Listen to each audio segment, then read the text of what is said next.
មានភិក្ខុមួយអង្គគង់នៅវត្តមានកូនសិស្សតែម្នាក់ឈ្មោះអាភ្លូនឃើញណាស់គ្រូល្ងងណាស់ឆោតច្រើនគ្មានឧបាសកណារាប់អានយកចង្ហាន់ស្លាបារីទេប្រកេនឬនិមន្តឆាន់ផ្ទះដោយម្ដងឡើយ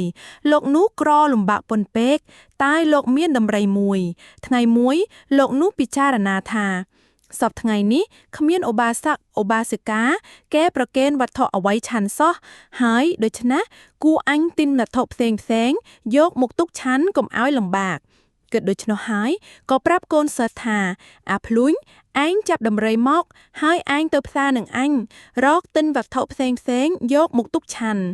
កូនសិស្សទៅចាប់ដំរីបាំងមកគ្រូនិងសិស្សក៏ឡើងជិះដំរីទៅផ្សារលុះទៅដល់គ្រូប្រាប់សិស្សថា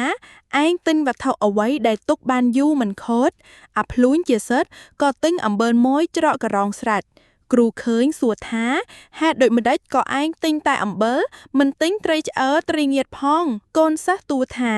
អំបិលទុកបានយូរមិនចេះខូចបានជាខ្ញុំព្រះករុណាទិញគ្រូឆោតល្ងងណាស់ក៏ស្ងៀមគ្រូឡើងបោះដំរីមកវិញសិស្សរែកអំបិលដើរពីក្រោយដល់ពាក់កណ្ដាលផ្លូវគ្រូមើលទៅសិស្សឮសូរដងរែកដូចជាស្រួលក៏សួរថាអាភ្លួញអញមើលទៅឯងរែកអំបិលដូចជាស្រួលឬយ៉ាងណាសិស្សទូលថាព្រះករុណាស្រួលណាស់ហើយស្រះផងលោកគ្រូប្រាប់សិស្សថាឯងជីដំរីវិញអញរែកអំបិលដាតក្រោយលោកគ្រូថាហើយចុះពីលើដំរីមកសិស្សក៏ឡើងជិះដំរីទៅលោកគ្រូប្រាប់ថាឯងបោដំរីទៅចាំអញមកលុបឈើមកសិស្សបោដំរីទៅដល់មកលុបឈើក៏មិនឈប់ចាំគ្រូបោរហូតដល់វត្តលោកគ្រូរែកអំបិលដើរតាមក្រោយដោយអំបិលនោះធ្ងន់ណាស់លោកគ្រូរែកឈប់បែរមើលទៅសិស្សមិនឃើញក៏គិតថាចាំក្រោយសំនួមសិស្សមកយកអំបិលហើយយកអំបិលទៅលាក់គ្រឿងព្រៃ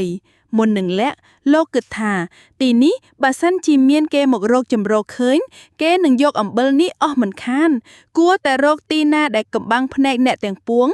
គឺមានតែក្នុងទឹកទើបគេមើលមិនឃើញហើយក៏យកអំបិលទាំងពីរការ៉ោងទៅលាក់ទុកក្នុងទឹកហើយដើរទៅលុះដល់សួរសិស្សថា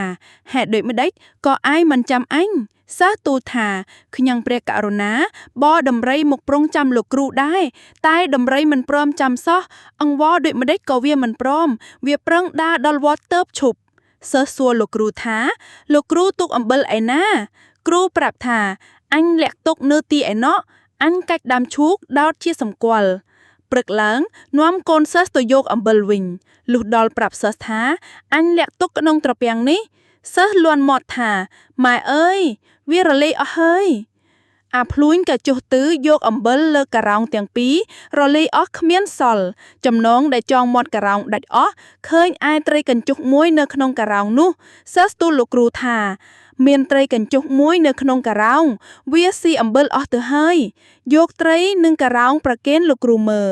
លោកគ្រូឃើញត្រីខឹងណាស់ក៏ទះកំភ្លៀងមុតដៃនឹងធ្មង់ត្រីជាប់ពឹកត្រីចាប់ពើតឈឺខ្លាំងពេកលោកគ្រូថា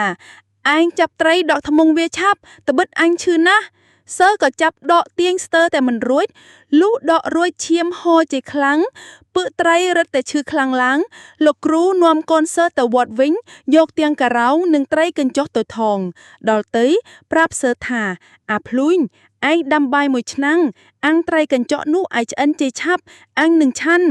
លុះពឹកអន់ចាប់ពើតលោកគ្រូក៏សំងុំសឹងលក់ទៅឯអាភ្លួញក៏ដាំបាយអាំងត្រីឆ្អិនហើយបរិភោគអស់ទុកតែបាយមួយពំនួតនិងឆ្អឹងត្រីក្នុងចានគ្របតែវាគ្របមិនឲ្យចិត្តលោកគ្រូភ្ញាក់ឡើងប្រាប់សិស្សថាឯងយកបាយនិងត្រីមកឆាន់អាភ្លួញក៏ធ្វើជាកិរិយាដូចជាទៅយកបាយប្រគេនលោកគ្រូរត់មកវិញទូថា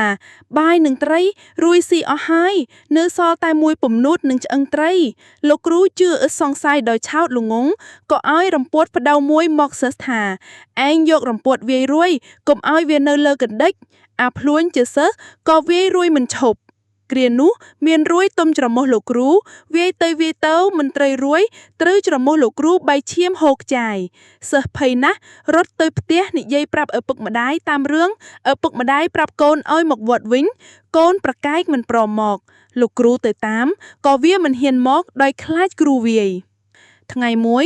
លោកតាំងពិធីសូត្រមន្តអាគមស្នេហ៍បន្ទន់ចិត្តសិស្សឲ្យមកអាភ្លួញយេស៊ុសបានដឹងថាគ្រូតាំងពិធីសូត្រមន្តដូច្នោះក៏មកវត្តវិញដើម្បីឲ្យគ្រូជឿថាស្នេហ៍ពូកែ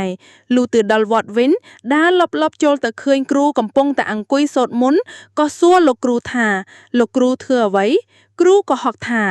អញសូត្រមន្តអាគមបំបាំងខ្លួនព្រោះអញទៅរៀនពីគេ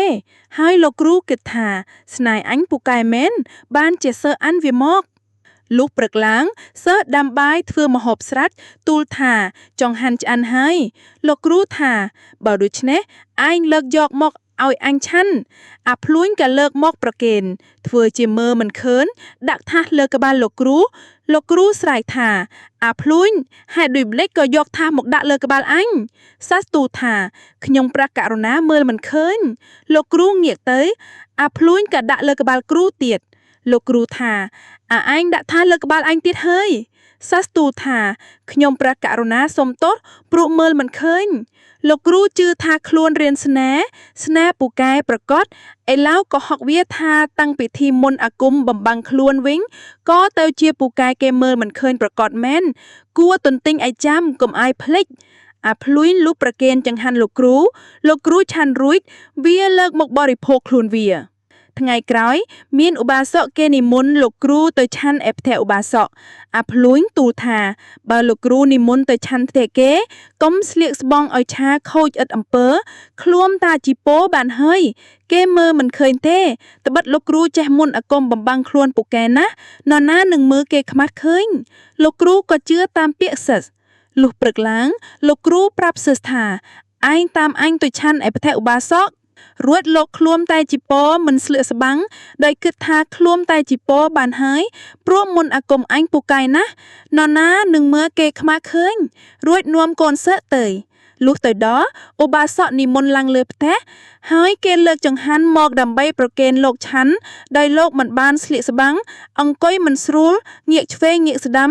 ក៏លិចគេខ្មាស់កណ្ដាលវាលឧបាសកឃើញដូច្នោះគេក៏នាំគ្នាសើចហូរលាន់ឡើងលោកគ្រូពុំទាន់ឆាន់ចង្ហាន់មានចិត្តខ្មាស់គេណាស់ក៏ចុះពីផ្ទះត្រឡប់ទៅវត្តវិញជេរបន្ទោសស៊ឺថាឯងមិនឲ្យអញស្លៀកស្បង់ឥឡូវខ្មាស់គេណាស់អាភ្លួញទូលថាលោកគ្រូកុំខ្ញាល់នឹងខ្លួនព្រះករុណារឿងនេះប្រហែលជាខុសត្រណាំទេឬលោកគ្រូសួរថាឯងឃើញអញខុសត្រណាំដូចម្ដេចអាភ្លួញសួរថាលោកគ្រូនិមន្តទៅឆាន់ទៅតាមផ្លូវណាលោកគ្រូប្រាប់ថាអញកៅទៅចេញផ្លូវកើតអាភ្លួញថាច្បាស់ជាលោកគ្រូខុសត្រណាំហើយថ្ងៃមុនលោកគ្រូប្រាប់ខ្ញុំព្រះករុណាថាបើរៀនមន្តអាគមទាំងពួងត្រូវតែតមស៊ីផ្លែស្ពឺសូម្បីតែមុជក្រោមដើមស្ពឺក៏មិនបានវាសាបមន្តអាគមឥឡូវលោកគ្រូមុជក្រោមដើមស្ពឺបានជាខុសត្រណាំសាបអាគមអស់ទៅហេតុនេះបានជាគេឃើញគេខ្មាស់លោកគ្រូបានស្ដាប់ដូច្នោះហើយក៏ថាអាភ្លួនអានភ្លេចតមបានជាយ៉ាងនឹងឯងថានោះពិតប្រាកដហើយលោកគ្រូនោះដោយឆោតល្ងងក៏ជឿជាឥតសង្ស័យតាំងពីនោះមកអាភ្លួនជាសិស្សនៅបម្រើគ្រូដោយសុខសប្បាយ